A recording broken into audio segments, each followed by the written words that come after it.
দিদি, আপনার কাছে প্রথম যেটা জানতে চাইবো, আরজি করে যে নারকীয় ঘটনা ঘটেছে, একজন 31 বছরের চিকিৎসকের খুনের ঘটনা, শোনা যাচ্ছে পুলিশ একজনকে গ্রেফতার করেছে।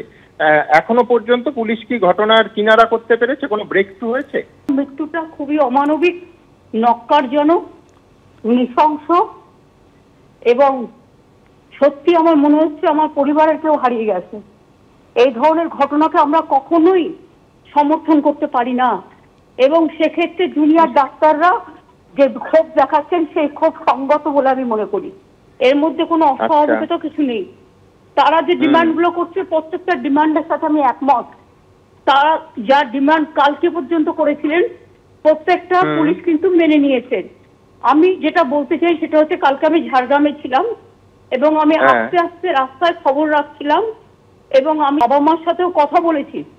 এখন যেটা আমি প্রশাসনকে নির্দেশ দিয়েছি সেটা হচ্ছে ফাস্ট ট্র্যাক কোর্টে কেসটা নিয়ে এসে একেবারে দরকার হলে ফাঁসির আবেদন জানানো হোক। যে কালপিট এই ঘটনা করেছে তার কোনো ক্ষমা নেই এবং তাদের বিরুদ্ধে একজনকে তো অলরেডি গ্রেফতার করেছে এবং কেসটা ব্রেক থ্রু নিশ্চয়ই হয়েছে, নিশ্চয়ই হয়েছে বলেই মনে করি। এবং আরো কিছু পুলিশের তরফে একটার সময় দিদি একটা সাংবাদিক সম্মেলন ডাকা হয়েছে বিস্তারিত সাংবাদিকদের মানুষের সামনে রাখার জন্য। আমি দিদি একটা শুধু আপনাকে অনুরোধ করব, সেটা হচ্ছে নামটা যদি আপনি না নেন, যেহেতু ধর্ষণ এবং খুনের ঘটনা, নামটা আমরা সম্প্রচার করতে পারি না খুব দুর্ভাগ্যবশত। দিদি, এইখানে আপনি বললেন যে জুনিয়র ডাক্তারদের যে দাবি সেটা অত্যন্ত সঙ্গত এবং সরকার প্রত্যেকটি দাবির সঙ্গে সহমত। আমি একটা জিনিস জানতে চাইবো, সেটা হচ্ছে এই একটা তো কর্মবিরতি চলছে, যার ফলে রোগী পরিষেবা বিঘ্নিত হওয়ার সম্ভাবনা আছে। তারা বলছেন যে হাসপাতালগুলিতে স্বাস্থ্যকর্মীদের নিরাপত্তা সুনিশ্চিত করতে হবে। তো এই ব্যাপারটা যদি একটু বলেন যে কিভাবে সরকার সেই বিষয়ে নিরাপত্তা সুনিশ্চিত করার কথা ভাবছি। দেখুন, আমরা ইতিমধ্যে প্রত্যেকটা হসপিটালে যাতে ডাক্তারদের গায়ে কেউ হাত না দেয়, আমরা পুলিশ ক্যাম্প, পুলিশ জব এবং বিশেষ করে আমাদেরও যেমন একটা দায়িত্ব আছে, তেমনি হাসপাতালের প্রিন্সিপাল সুপার তাদেরও একটা দায়িত্ব আছে। যারা আভ্যন্তরীণ নিরাপত্তাটা দেখে, আভ্যন্তরীণ ব্যাপারটা দেখে, তাদের দিক থেকে কোনো নেগলিজেন্স ছিল কিনা সেটাও কিন্তু আমরা তলিয়ে দেখব। এবং আমি পরিষ্কার বলতে চাই যে আমি আবেদন করব ছাত্র সমাজের কাছে, তারা যদি মনে করে এই কেসে তাদের পশ্চিমবঙ্গ সরকারের প্রতি আস্থা নেই, তারা যে কোনো এজেন্সির কাছে যেতে পারে, আমাদের কোনো আপত্তি নেই। কারণ আমরা চাই এই কেসটার সঠিক বিচার হোক এবং আমি অলরেডি বলেছি ফাস্ট ট্র্যাক কোর্টে উইদিন 3-4 ডেজ মামলা করে মানে দোষীদের পেশ করে এবং দরকার শাস্তির দাবি জানাতে হবে, যাতে এই ধরনের ঘটনা কেউ করতে সাহস না পায়। একদম, আপনি বলছেন দৃষ্টান্তমূলক শাস্তি দরকার এবং তার জন্য সরকার যা করার করবে। আপনি খুব বড় একটা কথা বললেন যে কেউ যদি মনে করে যে এজেন্সি, মানে কেউ ধরুন সিবিআই তদন্তের দাবি করলেন, তাহলে আপনার সরকার সিবিআই তদন্তের দাবি মেনে নেবে? আমাদের কোনো আপত্তি নেই। আমি বলছি এই কারণে যে আমাদের তো কোনো কিছু লুকোনোর নেই। তার কারণ হচ্ছে আমরা চাই ঘটনাটা সঠিক তদন্ত হোক। পুলিশ অলরেডি তদন্ত করছে সম্পূর্ণভাবে। মানে সিপিকাল সারাক্ষণ হসপিটালে ছিলেন এবং রাত 2টা পর্যন্ত আমার সাথে কন্ট্যাক্টে ছিলেন। আজ সকালেও তাদের সাথে আমার কথা হয়েছে এবং আমি পরিষ্কার বলে দিচ্ছি, যেই হোক তার বিরুদ্ধে দৃষ্টান্তমূলক শাস্তি দিতে হবে। প্রয়োজনে আমাদের ফাঁসির আবেদনে জানাতে হবে।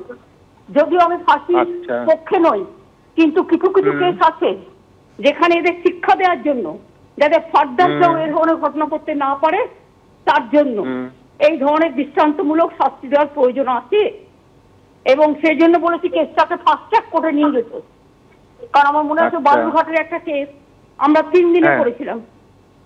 সুতরাং হবে না কেন, চেষ্টা করতে হবে। এবং আমি জুনিয়র ডাক্তাররা খুব দায়িত্ববান, তারা কিন্তু কখনো রোগীকে চিকিৎসা থেকে বিরত করেন না। তারা আন্দোলন করুক, মিছিল মিটিং করুক, কিন্তু তাদের সাথে সাথে তারা রোগী পরিষেবাটাও চালু করুন, এটা আমার একটা আবেদন থাকবে।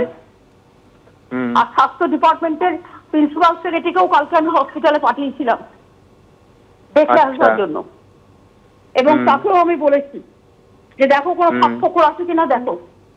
সবকিছু থাকা সত্ত্বেও এই ঘটনাটা ঘটেছে সেমিনার হলে, এবং চারিদিকে সিসিটিভি আছে, সবকিছুই আছে। আমি বুঝতে পারছি না এত সাহস হলো কি করে। তবে যাকে ধরা হয়েছে তার ওখানে যাতায়াত ছিল, এইটুকু। আপনার কি মনে হয় যে কোনো মানে ইনসাইডারেরই কাজ, নয়তো সাধারণ রোগী বা তার আত্মীয়রা তো ওখানে পৌঁছতে পারবে না, বিশেষ করে রাত্রিবেলা? হ্যাঁ, যারা ওখানে বিভিন্ন কাজে যাতায়াত করেন তাদের মধ্যেই কেউ হবে। যাকে ধরা হয়েছে সে তো যাতায়াত করতো। দিদি, আমার শেষ প্রশ্ন, যে জুনিয়র ডাক্তাররা যারা বিভিন্ন হাসপাতালে এই মুহূর্তে কর্মবিরতিতে সামিল হয়েছেন, তাদের উদ্দেশ্যে আপনি কি বলতে চাইবেন? আমি বলবো যে তাদের যা দাবি আছে তাদের খুব খুব সঙ্গত। একটা সহকর্মীকে হারানোর বেদনা সবাইকেই আঘাত দেয়, এবং আমি মনে করি আমার পরিবারেও দুজন ডাক্তার আছে, জুনিয়র ডাক্তার। আমি পরিষ্কার বলছি, তাদের সাথে আমি আগেও ছিলাম, আমি ওদের খুব ভালোবাসি, এবং ওদের সাথে আমি আগেও ছিলাম, এখনো থাকবো। ওদের যে কোনো ডিমান্ড যা ওদের স্বাস্থ্যের সংযোগ মানে কার্যকরী হবে তার সাথে আমরা একমত, কোনো অসুবিধা নেই। দরকার হলে আমি হেলথের প্রিন্সিপাল সেক্রেটারিকে আবার পাঠাতে পারি হাসপাতালে, সিপিকে আমি আবার পাঠাতে পারি। তবে আরজিকরটা একটু বাড়াতে হবে স্পেসটা।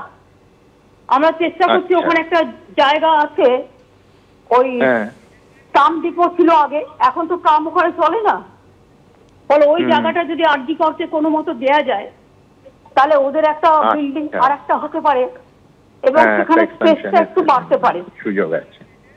একদম, আর সেটা আমরা চেষ্টা করছি, কারণ ওটা খুবই কনজেস্টেড এরিয়া। দিদি, অনেক ধন্যবাদ আপনাকে।